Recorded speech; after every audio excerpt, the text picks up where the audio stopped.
I was in the hospital after a car crash. My mother-in-law came in, looked me over, and said, "Well, at least now he has a reason to leave you." She smiled as she kissed my husband's forehead. He didn't say a word. I cried alone that night. But the next morning, I asked the nurse for a discharge form and went straight to. I was lying in a hospital bed with tubes in my arm, dried blood on my neck, and pain all over my body. It felt like every breath I took was sharp and slow, like my chest was full of glass. I had just been in a car crash, T-boned by a drunk driver while coming back from the grocery store. I was lucky to be alive. That's what the doctors said. I opened my eyes slowly and saw Derek, my husband, sitting by the window. He wasn't looking at me. He was just staring out like he was waiting for something to be over. I was still hazy from the meds, but I knew something was wrong just from the way he sat there, hands folded, jaw tight, face blank. Then the door opened. And she walked in. His mother. Helen.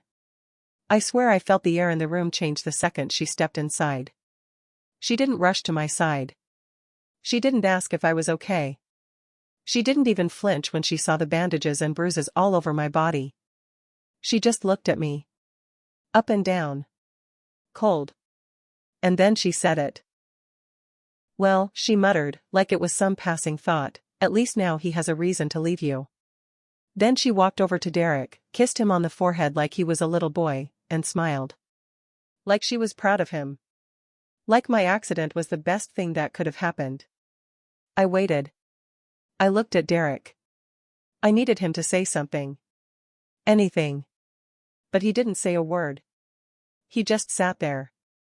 Like he agreed. Like he'd already made up his mind. I wanted to scream, but my body was too weak. My mouth opened, but nothing came out. I just felt hot tears run down my face as the pain in my chest got worse. That night, I cried alone in that hospital bed. And I didn't cry because of the crash. I cried because the man I married, who held my hand at our wedding, who promised to protect me, just sat there and let his mother spit on me when I was barely hanging on. I knew in that moment I didn't matter to either of them. The next morning, I rang the nurse call button and asked for a discharge form. I told her I was signing myself out. She tried to argue that I needed more rest, but I didn't care. I told her I had someplace I needed to be. I called a cab and gave them the address to my brother Mike's place in Raleigh. Mike didn't ask questions when he saw me standing at his door with bruises and a duffel bag. He just hugged me. I broke down in his arms, the first time I really let myself fall apart. I told him everything. The crash. The hospital. Helen. Derek's silence. He listened. Quiet. But his jaw clenched tighter and tighter the more I talked. He offered me the guest room. Said I could stay as long as I needed. I nodded, thanked him, and went to lie down. My body hurt, but my mind hurt more. That night I didn't cry. I was done crying. I stared at the ceiling and started thinking about everything. The last few years. The little comments from Helen. The way Derek used to defend me when we first got married, but slowly stopped over time. How she used to say, "You're not really a part of this family until you have a baby," or, "Derek needs someone who understands tradition." I thought about how Derek used to hold my hand when his mom said things like that. But then he stopped doing even that. He just started looking down at his plate. Or changing the subject. I realized I had been losing him for a long time. The crash didn't ruin us. It just exposed what was already there. The next day, I started taking steps. I called a lawyer that Mike recommended. Her name was Angela, and she was sharp. When I told her my story, she didn't flinch. Just nodded and started taking notes. I brought her documents, bank statements, mortgage paperwork, text messages, emails. I had it all. Derek and I shared a house, but I had paid for most of it. My name was on everything. He barely contributed, and when he did, it was only after I nagged him about bills. Angela smiled when she saw the numbers. "We'll make sure you come out on top," she said. At that point, I didn't even care about money. I just wanted to make sure they couldn't act like I was nothing. Things took a turn when Mike showed me Helen's Facebook. There was a photo of Derek and a woman I didn't know, some blonde in a tight red dress, holding a glass of wine at a fancy restaurant.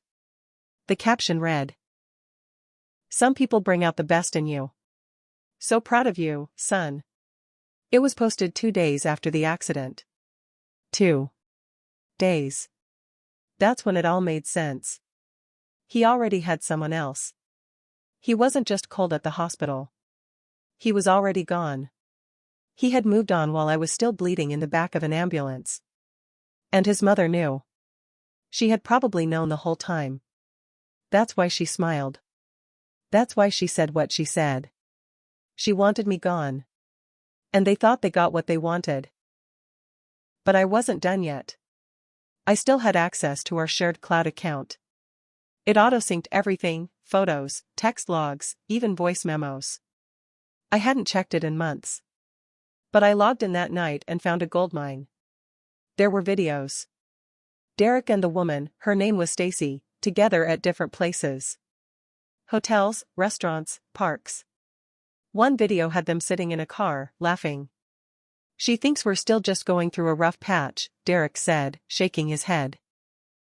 "I swear," Stacy replied, "you deserve better." Then Derek said it. "Soon enough. Once she's out of the way, it's over. Can't carry dead weight forever." Dead weight. That's what he called me. I saved that clip to a USB. Then I copied it again and again. I sent it to my lawyer. I sent it to my personal email. I kept it in 5 different places. Because I was going to use it. There was also footage from the hospital, before Helen even realized the nurse was recording. I had asked the nurse to take a video update for my family, just in case I didn't wake up. But in the background of that clip, clear as day, you could hear Helen say it. "Well, at least now he has a reason to leave you." Her voice. Her tone. The nurse had zoomed in too late to catch her face, but her voice was unmistakable. I edited the clip down and sent it, anonymously, to Helen's church board. She led some local women's group about faith and family. They ate it up. Until they heard her say those words. Within a week, Helen was dropped from every position she held in that church. Quietly, of course. But someone from the board reached out to confirm the situation. I didn't respond. I didn't need to. I also forwarded the videos of Derek and Stacy to his HR department.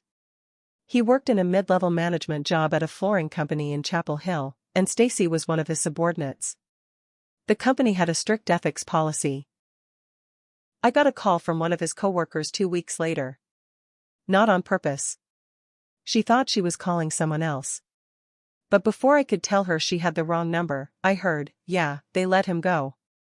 Office won't say why, but we all know." I never heard from Helen again. But Derek?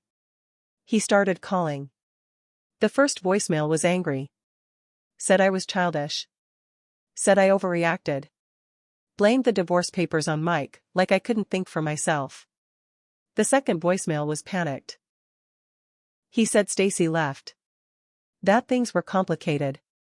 That he never wanted to hurt me. I never replied. Because I wasn't hurt anymore. I was healing. I was remembering who I was before I got buried under his silence. 3 weeks after I sent the divorce papers and leaked the videos, I got a message from an unknown number. It was a screenshot of a conversation between Derek and someone else. It wasn't Stacy. This was a different woman, her name was Lauren.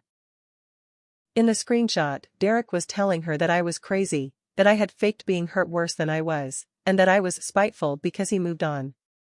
He said I was obsessed with ruining his life. I read that message 10 times. Then I stared at the phone. He was still out there, lying. Blaming me. Making himself the victim. Even after everything. I texted back, "Send me the rest of the messages. I'll make it worth your time." Lauren turned out to be one of Stacy's friends. She had seen how Derek acted, charming 1 minute, cold the next. She never trusted him. When Stacy broke things off after he lost his job, Lauren asked questions. Derek must have thought he could play her too. She sent me everything. Screenshots. Audio messages. Even a recording Derek sent her ranting about how women don't know how to stay loyal anymore and his wife deserved what she got. I forwarded the audio to my lawyer. Angela called me immediately. We're adding defamation to the case. And we're asking for an emergency injunction. He's digging his own grave. That same week, Mike ran into Helen at a grocery store. He told me what happened later that night, and I swear it was the first time I laughed in weeks. She tried to walk past him like he wasn't there, but he stopped her and said, "I hope the church knows what kind of woman they lost." She froze. Then she tried to defend herself. Said I was twisting things, that I turned Derek's life upside down, that he was depressed now and sleeping on her couch. Mike told her, loud enough for others in the aisle to hear, "Maybe you should have thought about that before you smiled over my sister's hospital bed like it was a party." She turned red and stormed off. Left her cart full of groceries behind. The next blow came a few days later. Derek's credit score dropped. I had removed myself from our joint credit cards and locked down all the shared accounts. When I left, I paid off what was mine and notified every company I could that I was no longer responsible for anything tied to him. He must have missed payments, thinking I'd still handle it. I didn't. He emailed me in a rage. "You're ruining me. Just stop. Haven't you done enough?" I didn't respond. But I did send that email to my lawyer, too. Then Stacy came back into the picture. Sort of. She emailed me. Not to apologize. Not to admit anything. But to ask if I could please take the videos down. She said she was applying for jobs, and some employers were getting weird after background checks. She said I was hurting innocent people. I stared at her email for a full minute. Then I typed back, "I was in a hospital bed. Your boyfriend's mother told me he finally had a reason to leave. He said I was dead weight. You aren't innocent. You just didn't expect consequences." I never heard back. But the biggest twist came on a Wednesday morning. I had gone to the doctor for a follow-up on my shoulder. It was healing well, but the doctor said something else. "You've had some nausea lately, right?" I nodded. I thought it was stress. "Well, I ran a test." "You're pregnant." I stared at her like she was speaking a foreign language. "No, that can't be." "It's early," she said. "About 6 weeks. It lines up exactly with the crash." I sat there, numb. My mind spinning. This baby, it was Derek's. This baby was conceived before I knew what he really was. Before the betrayal. Before the silence. Before Helen smiled over my broken body like I was a problem finally solved. I drove back to Mike's in silence. When I got inside, I told him. He didn't say anything at first. Then he said, "You're strong enough to do this. No matter what you decide." I stayed up that night, thinking. I didn't know what I was going to do. But I knew one thing. If I kept this child, they were never going to know their father. Because Derek didn't deserve the title. I didn't tell Derek about the pregnancy. I didn't tell Helen either. I didn't owe them anything. But I told Angela, my lawyer. She said it changed some things. If I chose to have the baby and wanted to list Derek as the father, I could go after him for child support later. But it also opened the door to him trying to get custody, or worse, Helen trying to claim grandparent rights. That thought made my skin crawl. Angela gave me a few legal options. One of them was filing to terminate his parental rights as soon as the baby was born, under emotional abandonment and misconduct. It was hard to do in North Carolina, but with enough evidence, it was possible. "Don't wait," she said. "Start documenting everything now. Every voicemail, every email, every bit of proof that he's unfit." So I did. That same week, I found out something else. Stacy had been pregnant too. I didn't even have to go looking for the information. Lauren, the same woman who'd helped me before, messaged me again. "Thought you'd want to know," she wrote. "Stacy lost the baby. She told Derek, and he ghosted her. She's devastated. I sat there, not knowing how to feel. I didn't hate her. Not really. She'd helped destroy my marriage, yes, but now she was just another woman used and discarded by Derek. He was a pattern. He didn't just ruin me. He left wreckage everywhere. And for the first time I didn't feel rage. I felt cold. Like the fire inside me had burned so long that now there was just ash. 2 days later, Derek showed up at Mike's house. He didn't knock. He banged on the door like a cop. I was upstairs and looked out the window. There he was, red in the face, sweaty, eyes darting everywhere. Mike stepped outside before I could react. I watched from the window. Derek yelled something, and Mike raised a hand and pointed down the street. I couldn't hear the words, but the body language was clear. Get the hell out. Derek shoved something into Mike's chest. A letter or envelope. Then stormed off, back to a beat-up car I didn't recognize. I guess he sold his old one. Mike came in and handed me the envelope. He said it's the last thing he'll send. I opened it. Inside was a handwritten note, no apology, no explanation, just a messy confession. He admitted the affair. He admitted that Helen pushed him to leave me after the accident. That she'd been in his ear for years. That he didn't know how to stand up to her. That the affair just happened because Stacy made him feel seen. But the worst part? He ended it with, if I could take it back, I would. But I can't. So I'm leaving town. Mom's cutting me off. I've got nothing left here. Hope someday you forgive me. He didn't know about the baby. And now, he never would. 3 weeks passed. The divorce moved fast. Angela made sure of it. We filed for default judgment when Derek didn't respond to court requests. He signed away the house, the car, and left without contesting a thing. It was almost too easy. Until I got the letter.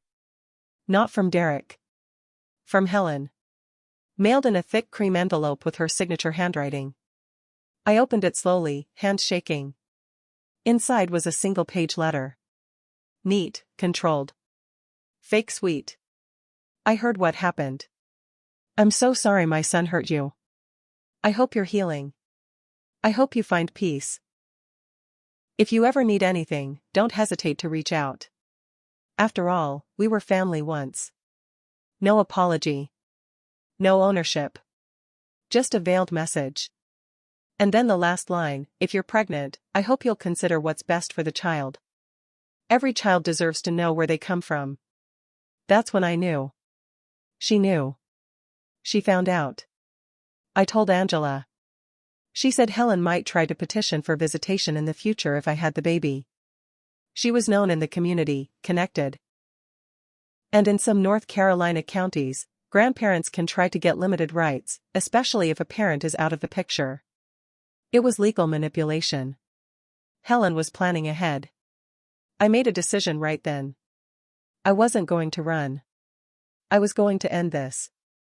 Angela and I prepared a pre-birth petition to revoke any future visitation or parental claims from the paternal side, based on emotional abuse, misconduct, and risk of psychological harm to the child. It was rare.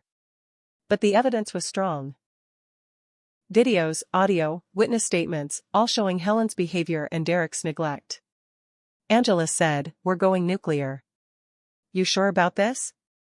I said yes. I wasn't doing this just for me anymore.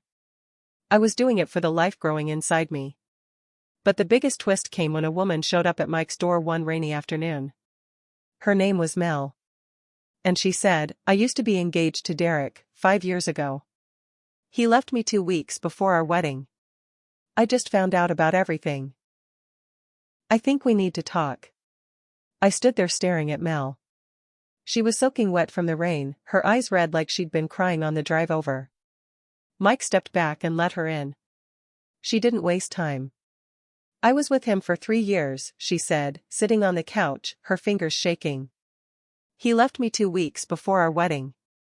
No warning. Just said it wasn't working. I thought it was my fault. I thought maybe I was too much. She looked up at me. Then a friend showed me the video. The one with you in the hospital. That woman, his mom. That's the same woman who used to say I wasn't good enough either. Same voice. Same look. I felt like I was looking into a mirror. She told me everything. How Derek used her for stability while he looked for something better. How Helen controlled every part of their relationship. How Derek started pulling away the moment Mel stood up for herself. He ghosted her. Like he tried to ghost me. Like he ghosted Stacy. We were just pieces to them. Disposable. But now we weren't alone. That night, I stayed up thinking. I was tired of being polite. Tired of doing things the clean way. I wanted them both, Derek and Helen, to feel the full weight of what they did. I had legal wins. I had taken back my money, my name, my future. But I hadn't touched their reputation. That was about to change. First, I created a folder. I called it Truth About Derek and Helen. Inside, I dropped the hospital room audio clip of Helen saying now he has a reason to leave you. Derek's video with Stacy, calling me dead weight. Screenshots from Lauren and Mel. Photos of Derek and Stacy from Helen's Facebook, with the caption, "So proud of you, son." Stacy's email, where she begged me to take down the video. The letter Helen mailed me, suggesting she'd try to insert herself in my unborn child's life. I wrote a short note. If you've ever been told you're not good enough by Derek or Helen, you weren't alone. They did this to all of us. Then I sent the folder to the women's group at Helen's church, Derek's old co-workers, the neighborhood group from our old street, Derek's former clients. He used to manage their flooring accounts, Helen's HOA board. She used to brag about being their moral compass. Then I uploaded a redacted version to a Reddit thread titled, "My ex-husband and his mom broke me after a car crash. So I broke their perfect little image." It exploded. Thousands of comments. People sharing their own mother-in-law horror stories. Other women who had been lied to and discarded. A few even recognized Derek or Helen from years ago. I didn't respond to the comments. I just let the story live out there. I wanted the world to know. And it worked. Within a week, Helen was forced to step down from her HOA board. A neighbor emailed me, thanking me for doing what no one else had the guts to do. Her church released a quiet statement saying they were reassessing leadership roles to maintain spiritual integrity. Derek's name showed up on local message boards. Parents posted warnings about untrustworthy behavior. Small businesses that used to hire him for contract work cut ties. Someone found out Derek was trying to move out of state for a fresh start. He applied to a company in Richmond. I sent that folder to the hiring manager, anonymously. He didn't get the job. Then came the final blow. I gave the full, unedited version of my story to a journalist at a local blog in Durham that covers stories on emotional abuse and domestic manipulation. They'd been looking for real accounts. I gave them every piece of proof, documents, messages, the legal filings. The article went viral in the region. Woman betrayed after crash fights back, ex-husband and mother-in-law exposed for years of abuse. Helen's name was in it. Derek's too. No last names. But enough detail that everyone who knew them, knew. Derek tried to call me again after that. The voicemail was short. "You win. Are you happy now? You ruined me." I didn't save it. I deleted it. Because I didn't need to hear his voice again. I gave birth 4 months later. A baby girl. Healthy. Strong. She looked like me, same eyes, same chin. I named her Maya. I held her against my chest in the hospital and whispered, "You will never beg for love. You will never settle. You'll know what it means to be protected." Mike was in the room with me when she was born. He cried harder than I did. We left the hospital together. I listed no father on the birth certificate. I never told Derek about her. I didn't need to. He'd already lost everything. Helen, too. Their pride, their image, their control, gone. Every lie they told was laid bare. And now, all they had was each other.